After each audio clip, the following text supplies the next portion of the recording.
edição especial da série O Amor é uma Coisa que se Aprende, com a curadoria de Contardo Caligares. O amor é uma coisa que se aprende.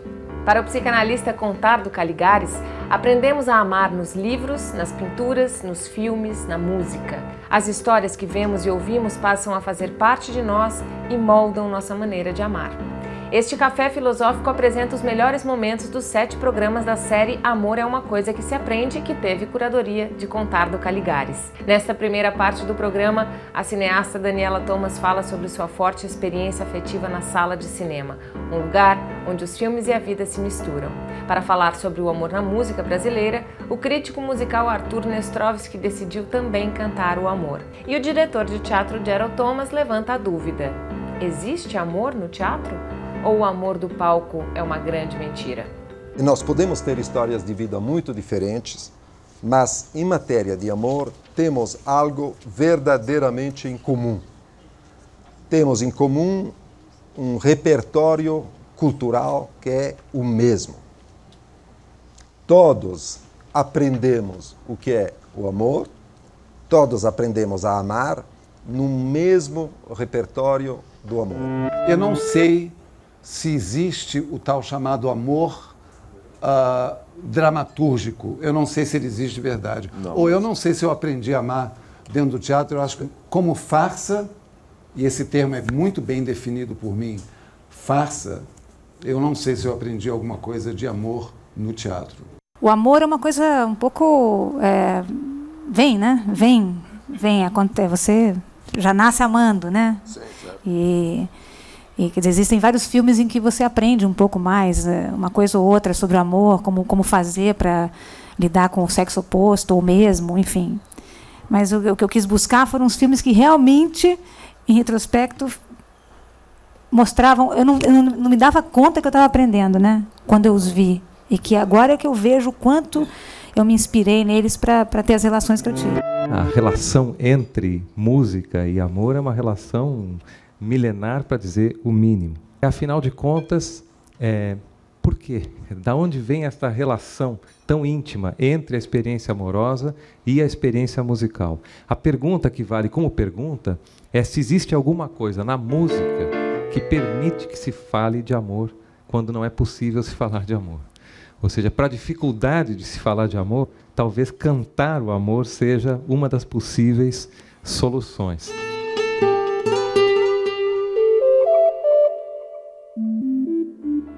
Amor paixão, amor saudade, amor distância, amor sereno, amor desespero, amor suave. A música brasileira já cantou todas as faces do amor. Um repertório tão vasto onde se aprecia e se aprende a amar.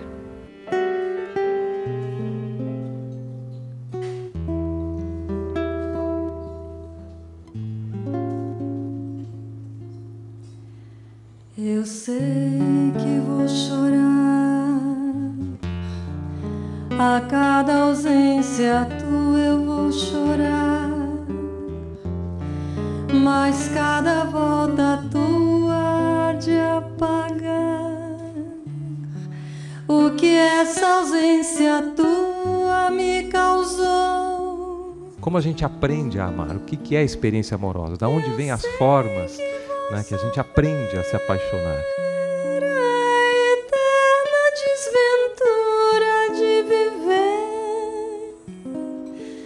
A espera de viver ao lado teu por toda a minha vida.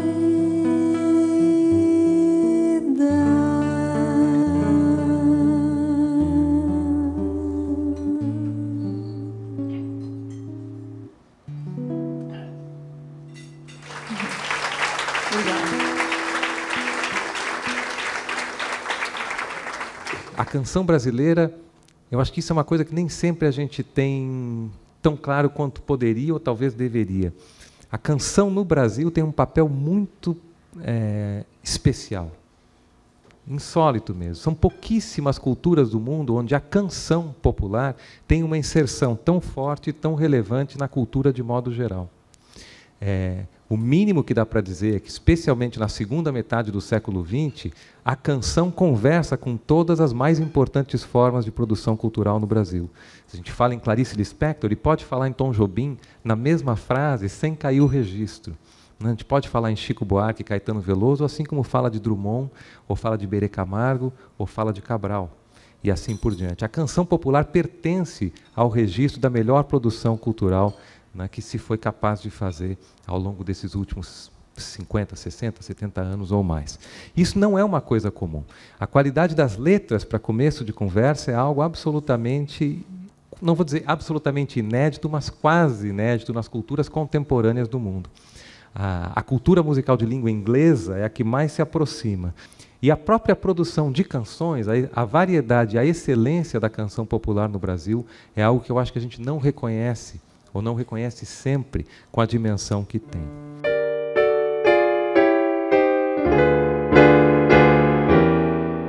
A gente não se dá conta de quanto a gente fica mobilizado emocionalmente quando a gente vai ao cinema. Eu sou daquelas pessoas que, ao sair de um filme, e geralmente de um filme ruim, eu saio e demoro algumas horas para voltar a ser eu. Acontece muito comigo isso. Eu fico realmente transtornada, como num sonho, um pesadelo, daqueles que a gente fala, né, que a gente carrega com a gente, né? Tem uns sonhos que a gente acorda e a gente demora a se lavar dele, né? E o cinema, eu acho que tem algum mimetismo assim, com algum processo psíquico em que você realmente naquela brincadeira de projeção, quando você vê, você está ali fazendo uma espécie de laboratório emocional. O primeiro filme que me impactou assim e que eu vi que meu casamento tinha muito a ver, um casamento mais comprido, quer dizer, agora não, o casamento presente é mais comprido, mas o anteriormente mais comprido. Eu amo o filme, até hoje, realmente não tenho vergonha de dizer que é um filme que eu adoro. É um péssimo filme, porque é um filme sem nenhuma qualidade assim, de exploração da linguagem cinematográfica, sem nenhuma pretensão. É um filme absolutamente para crianças, jovens, coisa e tal. Mas, quando o Bernard Shaw escreveu o Pigmalião, que é a história em que o filme foi baseada, ele estava discutindo uma questão muito importante, que é essa questão de se transformar uma pessoa, né? Pegar uma pessoa num estágio e transformar, não só estágio, não, pegar uma pessoa, a alma de alguém, e transformar a alma de alguém completamente. E, no caso, um homem faz isso com uma mulher que se dispõe, né? Na verdade, ela vai procurar ele no filme e no livro. Ela vai procurar o cara porque ela acha que ela percebe nele a possibilidade de transformação social. Ela percebe por algumas razões lá que se ele ensinar para ela o que sabe, ela vai poder sair dessa condição de vendedora da rua para uma flower shop girl que ela quer ser. Ela quer trabalhar como balconista numa loja e ela vende na rua. E ele vê nela a oportunidade de exercer seu poder e de transformar uma pessoa completamente.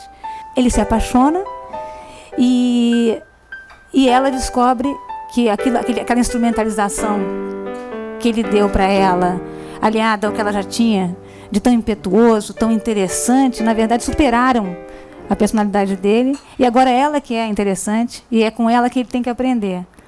E eu gostava muito desse filme, eu não sabia por quê. Depois, no meu casamento, eu descobri por quê. Porque, justamente, eu fiz igual, em tudo igual. Eu, quando conheci o Gerald, eu percebi nele uma mudança, porque ele era uma pessoa extremamente interessante, culta, fascinante. E aí eu fui como Lisa do Little, falei, toma conta de mim, me diz aqui para onde eu vou, o que eu olho, o que eu devo fazer.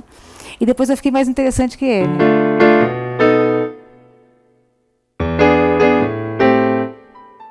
Eu nunca aprendi a amar no teatro. A verdade é essa. O teatro não ensina a amar, ao contrário. Não, mas isso é uma... Vai em frente. O teatro é uma grande rede de intrigas, onde o autor está in love com ele mesmo. escreve personagens que nada são do que ramificações dele mesmo, que estão in love com outros seres. É tudo uma grande farsa.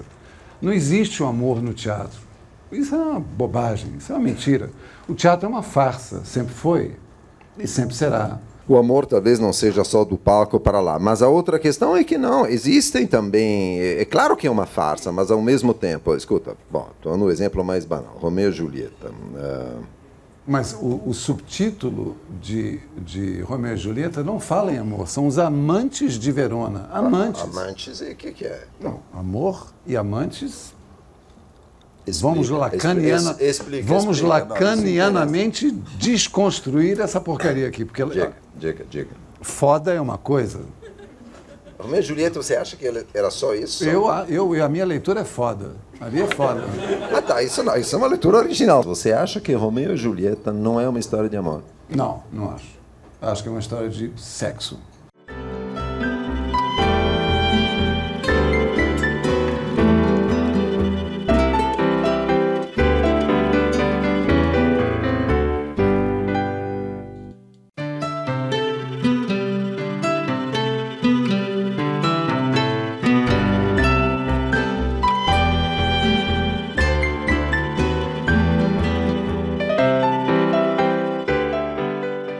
Aprendemos a amar sendo amados. O bebê desenvolve o sentimento amoroso a partir do cuidado que recebe. Amar vem do berço. Os psicanalistas Ana Verônica Maltner e Otávio Almeida de Souza apontam que o amor do ser humano nasce quando ele percebe o amor do outro. Esta é uma edição especial da série Amor é uma coisa que se aprende, que teve a curadoria de Contardo Caligares. Imagino que alguns de vocês vão me dizer: essa expressão é curiosa, como assim aprendemos a amar? Como é que é isso? O repertório, né? O que é isso? Afinal, o amor não é um sentimento incontrolável, espontâneo? A gente imagina que amar é parte da nossa natureza humana, mas não é não. Vamos dizer assim, primeiro de instintivo no ser humano não tem mais nada. Felizmente ou não, mas instinto é uma palavra que concerne fundamentalmente a psicologia animal e não a psicologia humana. Então, dizer que amar é instintivo, não. São presenças culturais tão fortes que nos dão uma impressão de naturalidade. Mas, na verdade, são fatos culturais. Quando é que a gente começa a aprender a amar? Em casa. De forma incipiente, mas não inexistente. Quando a gente nasce, assim, acabou de nascer, a gente tem todos os 5 sentidos. Mas eles precisam de ativação. Senão, não desenvolve. A grande mudança do Lacan, que o Lacan traz, e que puxa para o nosso tema, é dizer que não, que antes de que a criança deseje os seus pais, é importante a gente perceber que a criança é desejada pelos seus pais. Que o desejo, ele não é uma coisa que surge de dentro do indivíduo e se dirige para fora, mas que o desejo vem do outro. Né? Essa é a famosa frase do Lacan, né? O desejo do homem é o desejo do outro. Ou seja, antes de eu desejar minha mãe me desejou. Antes de minha mãe significar alguma coisa para mim, eu signifiquei alguma coisa para ela. E foi a partir do amor que ela tem por mim que eu pude amá-la.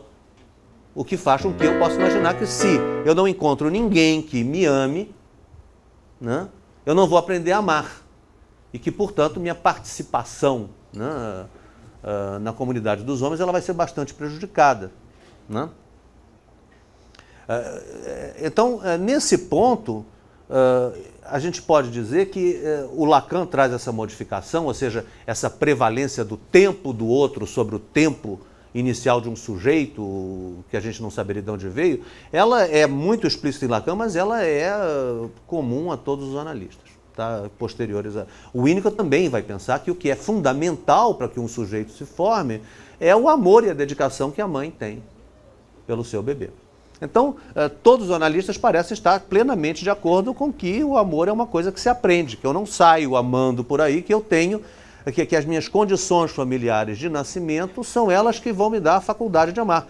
E a gente sabe muito bem que a gente não precisa, isso não é uma coisa muito hipotética. A gente sabe que apesar de amor ser uma coisa que se aprende, a gente sabe que muitos dentre nós,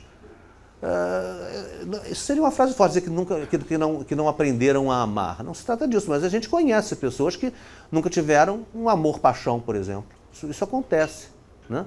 A gente conhece outras pessoas, e essas pessoas que nunca tiveram um amor-paixão, não vai aí nenhum julgamento moral. Elas nunca tiveram nenhum amor-paixão, mas elas podem amar seus amigos, elas podem amar a humanidade, podem amar o seu país, podem amar até os seus filhos. Fora do corpo da mãe,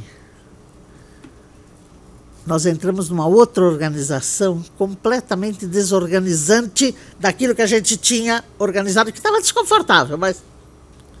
né? Naquela prisão, a gente era livre. E se podia se imaginar, claro que não tem palavras para imaginar, mas podia se imaginar autônomo e independente. Um dia, a gente vai saber que isso foi uma ilusão. Mas a verdade é que nós somos expulsos desse paraíso pela falta de espaço. Chama-se o parto de trauma, trauma do parto. Depois do trauma, de qualquer trauma, o parto não vai ser o único, a gente quer aconchego, quer uma transição. A gente quer passar de um estado para o outro, não daquele jeito que se fazia antigamente. Pegava aquela pobre nenê, eu, né, sou daquele tempo, pegava, pendurava assim, né? Tadinha de mim. A gente precisa de uma transição, de um quentinho, de uma meia luz naquela lâmpada, de uma coisinha doce, de fácil ingestão. Depois da ruptura, qualquer ruptura, em qualquer momento da vida, nós precisamos de um tempo para nos refazer. Amar mesmo, ensinar a amar, é saber o que a criança é capaz de viver com pouco susto, com pouco trauma, com pouco medo. Isto depende de sintonia, de estar atento, de estar junto, de companheirismo com gente diferente. Criança é diferente de adulto, menino é diferente de menina, cada filho vai ser diferente. Obrigar uma criança a andar antes do tempo, porque a prima já está andando, então a gente fica segurando a criança em pé, assim, né? É bom para a vaidade dos pais. E um estresse para a criança desnecessário, além de entortar a perna, de fazer mal para a coluna e outras coisas. Quando a gente aceita no ritmo em que a gente se desenvolve. Se a gente é meio atrasado em relação ao priminho ou ao vizinho, tudo bem, depois a gente recupera. Não tem importância. Quando a gente tem respeitado a velocidade de maturação, sem comparações inúteis, a gente tem uma chance de começar a desconfiar o que é respeito mútuo e estar junto, e não ter medo do outro, e nem ter medo do desaparecimento do outro. Que pode uma criatura, se não, entre criaturas, amar? Amar e esquecer, amar e mal amar, amar, desamar, amar, sempre e até de olhos vidrados, amar. Este é o nosso destino, amor sem conta, distribuído pelas coisas pérfidas ou nulas, doação ilimitada a uma completa ingratidão. E na concha vazia do amor, a procura medrosa, paciente, de mais e mais amor. Amar a nossa falta mesma de amor e na secura nossa, amar a água implícita e o beijo tácito e a sede infinita.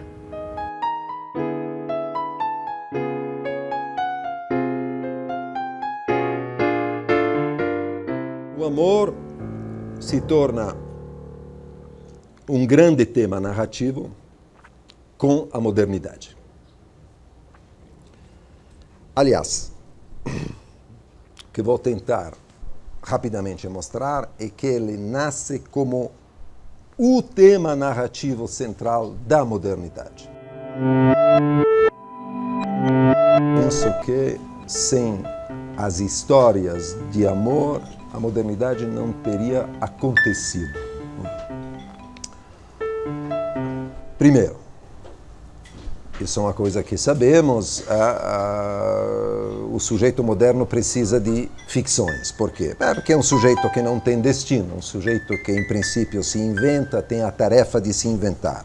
O repertório das ficções literárias, mas que hoje são filmes, televisão, tudo o que vocês quiserem, músicas, letras e companhia, o repertório das ficções se constitui quando a modernidade triunfa. É porque o sujeito moderno precisa de um repertório do possível com o qual sonhar, um repertório de devaneios com o qual inventar a vida. O sujeito pré-moderno não tem esse problema porque fundamentalmente não tem a tarefa de inventar a vida. A vida está em grande parte decidida por onde ele nasceu, em que posição social, reproduzindo ou tendo que reproduzir que tipo de missão social e trabalho dos pais que seja, caramba. Bom, o sujeito moderno é um sujeito de quem se pretende que seja autônomo, né? Portanto, ele tem que se inventar.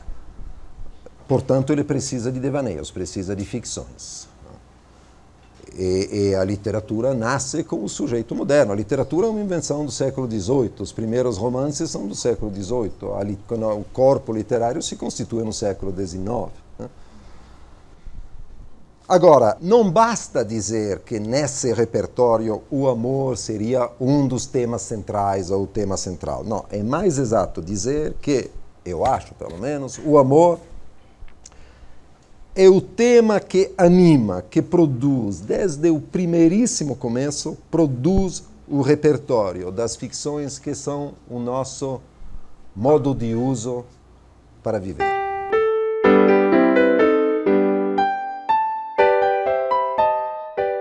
O amor cortês foi a semente de uma revolução dos costumes. Encontros entre o poeta e a dama da nobreza simbolizavam a quebra dos padrões sociais em benefício da vontade do indivíduo. Com o passar dos séculos, cada vez mais o indivíduo começou a protagonizar sua própria história. E nessa história, o amor ocupa o papel central. A revolução era a seguinte, que o amor é um sentimento. Ele nasce imediatamente como exemplar, porque nasce como repertório literário, inaugura o repertório literário, é um sentimento que não obedece às regras de uma sociedade de castas.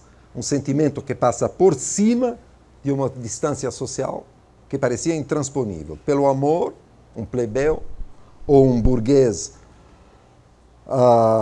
ainda por cima, andarilho, que era o caso geral dos poetas, pode falar com a dama e a dama, ao ouvi-lo, pode idealizá-lo como ele a idealiza. Eles podem ter esse sentimento em comum. Isso é verdadeiramente o começo do fim da sociedade tradicional, é o início do mundo individualista, do nosso mundo. Digo individualista no sentido seguinte, que o sentimento do indivíduo está acima das regras coletivas.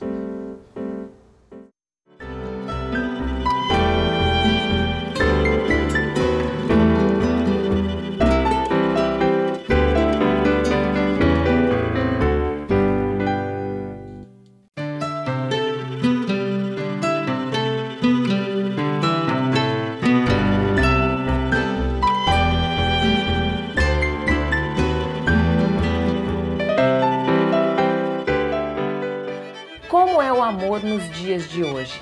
Será que as invenções tecnológicas mudam a experiência amorosa? A medicina pode nos dar corpos mais desejáveis aos olhos dos outros? As novas formas de comunicação favorecem o contato entre as pessoas. O jornalista Marcelo Coelho levanta a dúvida. Será que a tecnologia nos ajuda a encontrar o amor? A tecnologia, à medida que ela está, teoricamente, ao alcance de todos, torna um pária aquele que não a utiliza. E quem a utiliza se torna merecedor aos próprios olhos e aos olhos dos outros desse desejo potencial, dessa possibilidade de amor.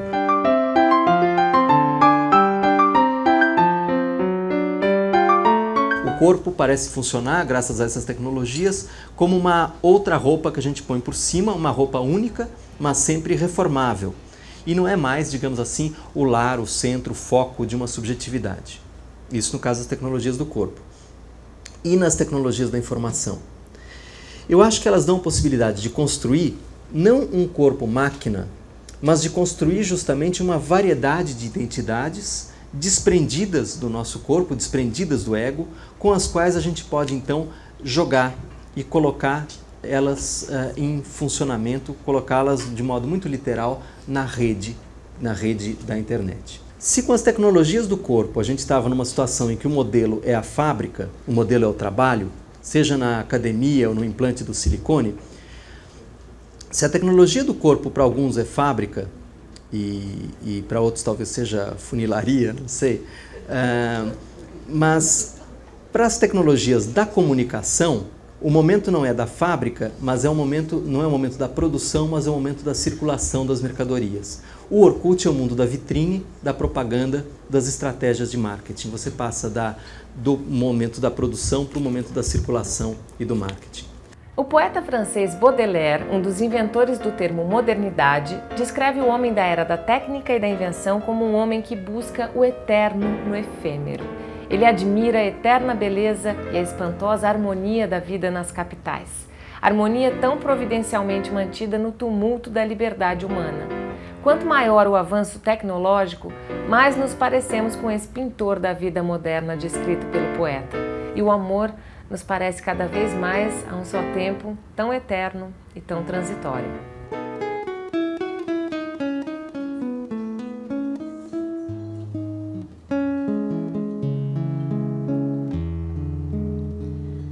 Meu coração, não sei porquê, bate feliz quando te vê. Eu não sei quanto a gente se dá conta, eu tenho que confessar para vocês que eu estava preparando, enfim, um repertório aqui para a gente fazer para vocês essa noite, foi que eu me dei conta, olhando a letra em detalhe, na verdade o que está dizendo esta letra. Os meus olhos ficam sorrindo e pelas ruas vão te seguindo, mas mesmo assim foges de mim. Por que isso é interessante? Porque isso era uma cena, em 1937, isso era uma cena nova. Isso era algo novo na experiência amorosa, vamos dizer, na história, se fizer a história da experiência amorosa, aqui a gente tinha uma condição nova, e a condição nova é o amor urbano. Essa experiência que é tão frequente para a gente, era algo absolutamente novo. Não por acaso, eu falei que a letra é de 36, a primeira gravação é de 37, e não inspirado por isso, mas quase, em 1938, Walter Benjamin publica o seu famoso ensaio sobre o Flaner, parte de um ensaio maior sobre Charles Baudelaire, onde ele trabalha exatamente a questão, da experiência urbana, como aparece na poesia de Baudelaire, com destaque para um poema que chama-se A Uma Passante, uma pedestre, que está nas Flores do Mal de Baudelaire, que é a exata descrição desse momento.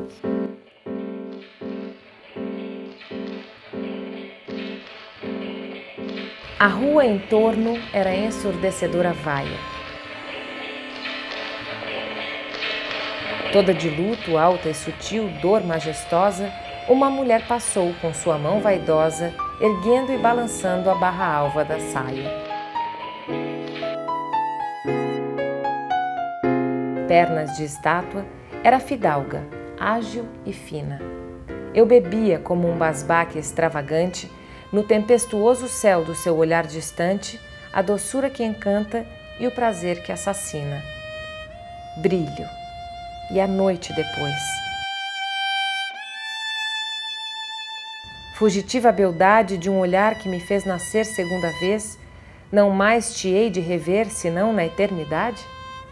Longe daqui, tarde demais, nunca talvez, pois não sabes de mim, não sei que fim levaste, tu que eu teria amado, ó tu que o adivinhaste. A existência de um outro uma outra pessoa que nos frustra, que nos interessa, que nos surpreende, que nos modifica, essa existência tem a ver com coisas que vão muito além da tecnologia. Diz respeito a um conjunto de coisas, a meu ver, que ainda atende pelo nome de amor. O Baudelaire dizia que a verdadeira civilização não está na iluminação a gás, ou nas descobertas que ele fazia na época dele, que se fizeram na época dele, na metade do século XIX, na iluminação a gás, nas cidades, no encanamento, etc. Mas a verdadeira civilização está na distância que conseguimos tomar com relação ao pecado original. Eu diria que com essas tecnologias todas, inspirado na experiência que a gente tem com essas tecnologias todas, eu diria assim que o fruto do conhecimento, ao contrário do que pensam os pessimistas, é sempre o mais saboroso e, em geral, ele costuma ser partilhado a dois.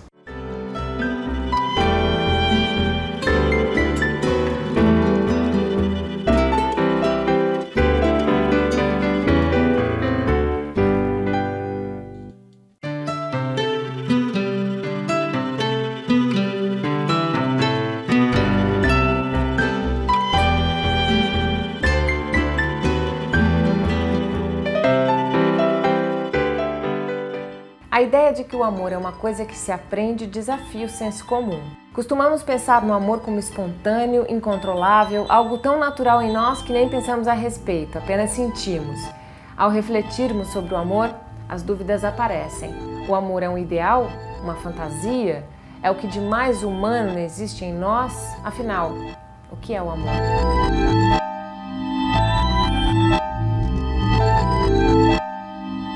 O amor de verdade existe, se dá nas coxias do teatro, se dá nos bastidores do teatro, entre as pessoas que fazem, que praticam o teatro. Por exemplo, eu me encanto, de uma forma até narcisística, pelos atores que estão ali no palco,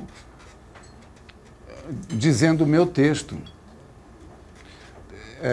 sob minha direção, fazendo o meu teatro, o meu, tudo aquilo é meu, tudo aquilo é meu, e estão me devolvendo. E como eu não sou aquele diretor que se afasta do espetáculo, fico ali toda noite, redirigindo, sempre adicionando uma coisa nova.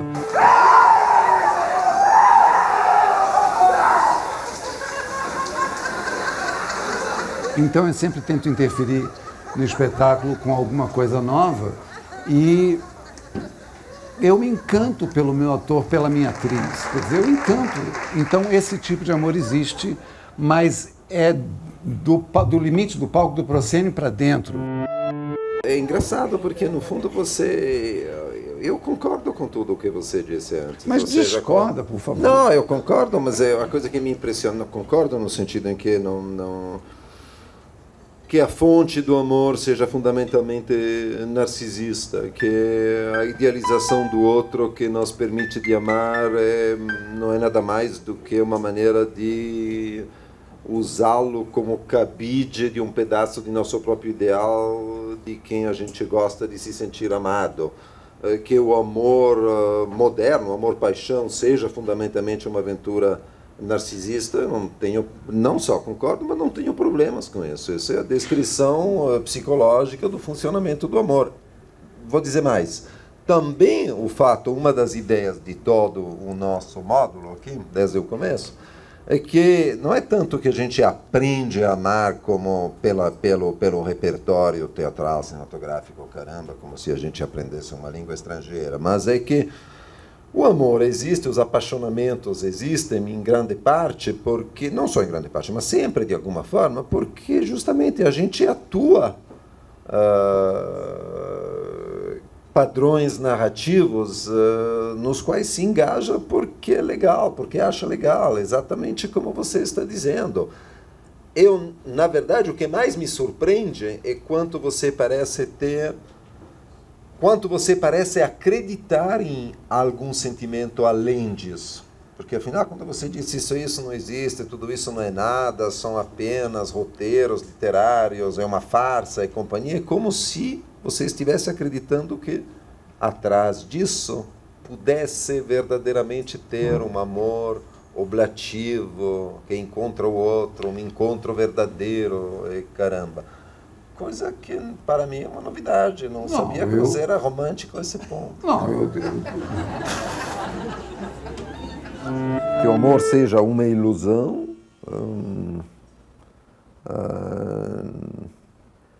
não há dúvida, porque o amor é fundado na idealização, a idealização consiste em atribuir ao outro traços ideais que são meus, a finalidade disso é que o outro me ame, ou seja, que eu seja amado por meu próprio ideal, que é um negócio legal, claro, mas uma vez isso dito, qual é o problema? Quero dizer, o fato que algo seja ilusório não retira nada a importância e a qualidade da experiência. Amar é não temer a proximidade, é saber se afastar de coisas negativas quando possível. Quem conhece o agradável, o bom, o gratificante, prefere ele. E se afasta, sempre que possível, daquilo que é mal. Se eu imaginar que o outro vai acreditar que eu tenho coisas boas, e eu acreditar que o outro também tem coisas boas, meu encontro é possível. E o amor também é possível. A amizade é possível. Amar só é possível sem o medo que paralisa.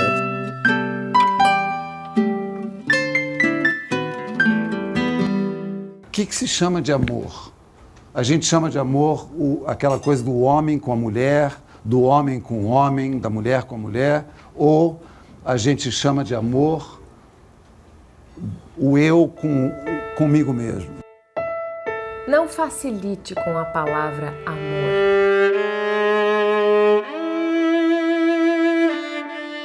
Não a jogue no espaço, bolha de sabão. Não se inebrie com o seu engalanado som. Não a entregue sem razão acima de toda razão, e é raro. Não brinque, não experimente, não cometa a loucura sem remissão de espalhar aos quatro ventos do mundo essa palavra, que é toda sigilo e nudez, perfeição e exílio na terra. Não a pronuncie.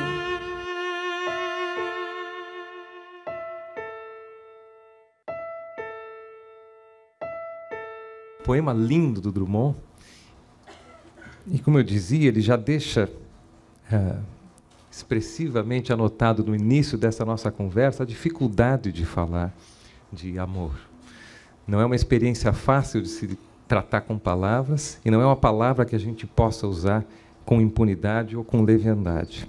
O Freud, né, então vamos pensar em termos edipianos, né, o Édipo para o Freud, né, ele partia da ideia que o homem ou a mulher, né, o ser humano, ele nascia e devido à grande dependência que ele tem, à importância, né, que a sua mãe tem para ele, né, que seus pais, que sua família tem para ele, né, a primeira coisa que vai acontecer é que ele vai, desejar, amar, e nesse ponto é importante a gente ver que se é uma coisa que o Freud vai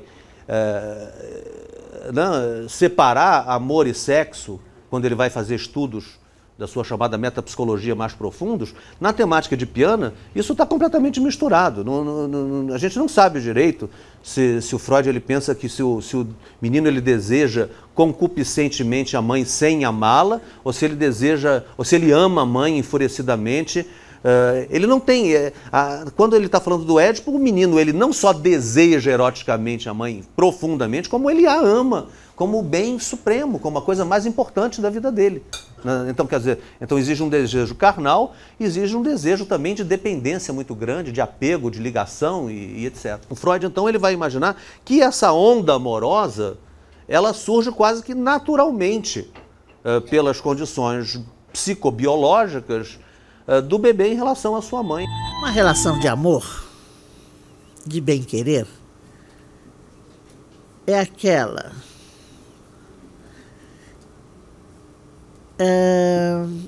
em que a estabilidade pode ser refeita. Cada dia, toda vez que nós acordamos, nós refazemos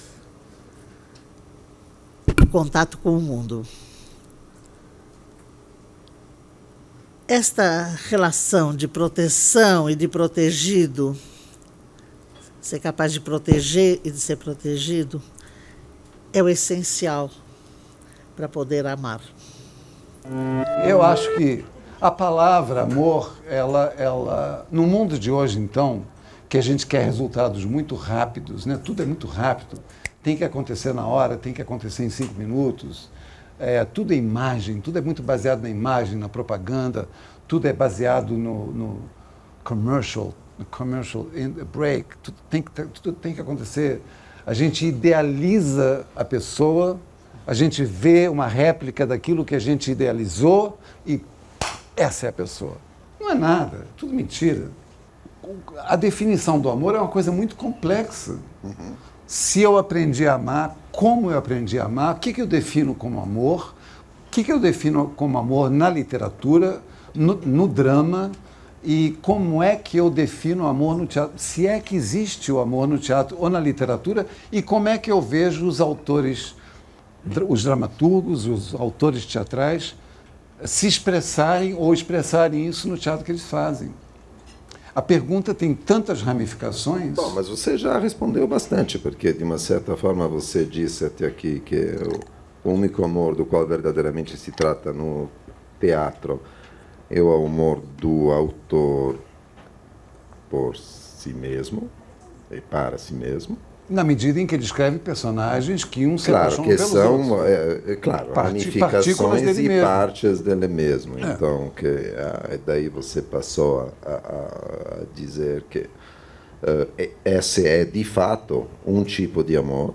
Aliás, é um tipo de amor que atravessa todo o amor, de qualquer jeito, de uma maneira ou de outra. Então, até aqui, você está respondendo a pergunta, mas de uma maneira que é curiosa, mas é muito forte. De uma certa maneira, encerra a palestra, estamos terminados.